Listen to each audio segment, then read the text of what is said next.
Pengorbanan Ki Ageng Jangrana.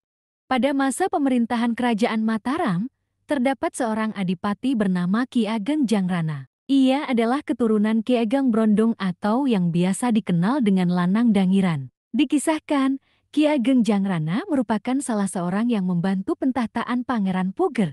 Kemudian, Pangeran Puger mengangkat Ki Ageng Jangrana menjadi Adipati Kliwon yang membawahi kadipaten yang luas. Daerah kekuasaan Ki Ageng Jangrana meliputi sepanjang pesisir Lamongan sampai ke pesisir Blambangan Banyuwangi. Pangeran Puger ketika itu menjabat sebagai Susuhunan Pakubuwono ke-1. Suatu hari, Ki Ageng Jangrana dan Adipati Cakraningrat dipanggil ke Madura oleh Susuhunan Pakubuwono ke-1. "Ada apa gerangan tuanku Susuhunan Pakubuwono memanggil hamba berdua ke Kartasura? Adakah hal yang penting dan mendesak yang harus kami kerjakan?" tanya Ki Ageng Jangrana dan Adipati Cakraningrat. "Maaf jika panggilanku membuat paman berdua terkejut. Ada tugas yang hendak aku limpahkan kepada paman berdua," ucap Susuhunan Pakubuwono ke-1. "Tugas apakah yang harus kami berdua kerjakan, tuanku?" "Belanda datang ke sini beberapa hari yang lalu. Mereka meminta bantuanku untuk menangkap Untung Suropati yang telah terang-terangan menentang penjajah Belanda. Sekarang, aku minta kepada paman berdua untuk membantu Belanda menangkap Untung Suropati. Hal ini hanya sebagai siasat kita agar Mataram tidak dituduh membantu Untung Suropati." Meskipun dalam hati kecil Ki Ageng Jangrana dan Adipati Cakraningrat tidak ingin membantu Belanda, namun hal itu harus dilaksanakan demi melindungi kerajaan Mataram dan rakyatnya. Dalam sebuah pertempuran, Untung Suropati akhirnya terbunuh. Mayat Untung Suropati dengan sadis dibakar dan diinjak-injak oleh tentara Belanda. Beberapa lama kemudian, Adipati Cakraningrat pun meninggal karena memang usianya yang telah lanjut.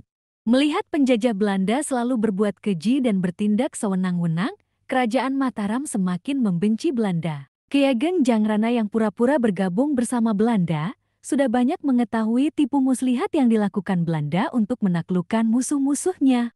Belanda bahkan tidak jarang melakukan taktik adu domba antara sesamanya. Ki Ageng Jangrana yang sudah sangat membenci Belanda tidak dapat berbuat apa-apa. Hal ini disebabkan kedudukan Mataram yang masih sangat lemah jika ingin menentang Belanda.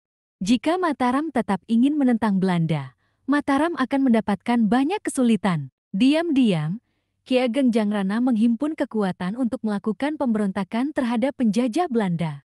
"Kita harus menghentikan perbuatan Belanda yang sewenang-wenang terhadap rakyat kita. Selama ini, kita hanya diadu domba antara saudara sendiri. Oleh karena itu, kita harus bersatu mengusir penjajah Belanda dari tanah Jawa ini," ucap Ki Ageng Jangrana kepada teman-temannya dengan berapi-api. Namun, niat Ki Ageng Jangrana bersama teman-temannya untuk mengusir penjajah Belanda telah tersiung. Hal ini membuat Kompeni Belanda sangat marah. Ki Ageng Jangrana pun dianggap sebagai pemberontak.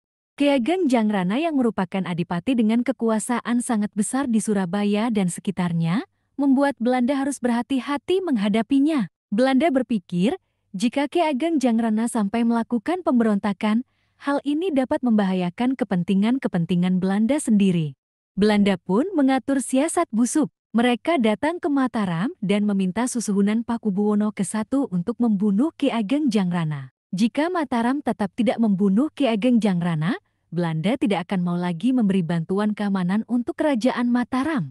Betapa bimbangnya hati Susuhunan Pakubuwono ke-1 atas permintaan Belanda. Susuhunan Pakubuwono ke-1 tidak tega jika harus membunuh Ki Ageng Jangrana. Ia tidak rela jika harus kehilangan adipati terbaiknya. Kabar tentang kehendak penjajah Belanda untuk membunuh Ki Ageng Jangrana sudah tersebar luas.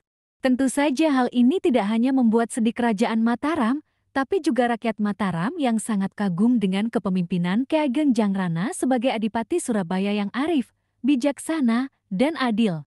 Ki Ageng Jangrana yang mengetahui hal itu, tentu saja merasa tersinggung dan marah dengan sikap Belanda yang dianggap pengecut. Belanda hanya bisa mengancam kerajaan Mataram. Oleh karena itu, ia segera mengumpulkan para pengikutnya untuk melakukan perundingan. "Menurut hamba, tuanku Adipati lebih baik melakukan perlawanan terhadap Belanda. Semakin lama, penjajah Belanda semakin bertindak sewenang-wenang terhadap kerajaan dan rakyat Mataram," ucap salah seorang pengikut Ki Ageng Jangrana. "Benar, Tuanku Adipati, lawan saja para penjajah Belanda itu jika hendak menangkap Tuanku Adipati, ucap yang lainnya. Sepertinya hal itu sangat sulit dilakukan. Kita tidak mungkin melawan Belanda dengan segala perlengkapan perang yang kita punya. Peralatan milik mereka jauh lebih canggih dan hebat dibandingkan kita. Jika aku melawan, hal ini akan menambah kesulitan untuk Mataram. Aku tidak ingin ketenangan dan keamanan Mataram terganggu karena aku. Biarlah aku menyerahkan diri demi keselamatan dan kejayaan Mataram. Jabatan Adipati Surabaya akan aku serahkan kepada adikku, Jayapuspita, ucap Ki Ageng Jangrana. Betapa terharu dan sedihnya semua orang yang hadir ketika itu. Mereka sangat kagum dengan sikap bijaksana dan kebesaran hati Ki Ageng Jangrana yang rela menyerahkan nyawanya demi ketentraman Mataram. Meskipun semua orang, termasuk Jayapuspita sang adik, melarang Ki Ageng Jangrana untuk menyerahkan diri, Ki Ageng Jangrana sudah bulat untuk menyerahkan diri. Tidak ada yang dapat mengubah keputusannya. Tekadku sudah bulat. Baik-baiklah kalian menjaga diri dan Mataram. Adikku Jayapuspita, jadilah Adipati Surabaya yang baik dan lindungi Kadipaten Surabaya. Aku berangkat. Pamit Ki Ageng Jangrana kepada para pengikut dan teman-temannya.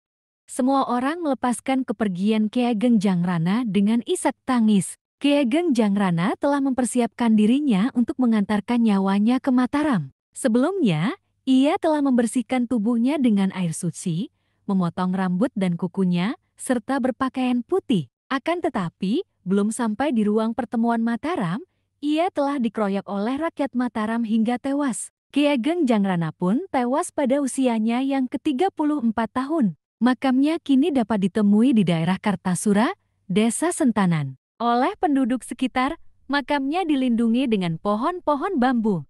Pesan moral, untuk mencapai tujuan mulia, sebuah pengorbanan sangat dibutuhkan. Walaupun nyawa yang menjadi taruhannya.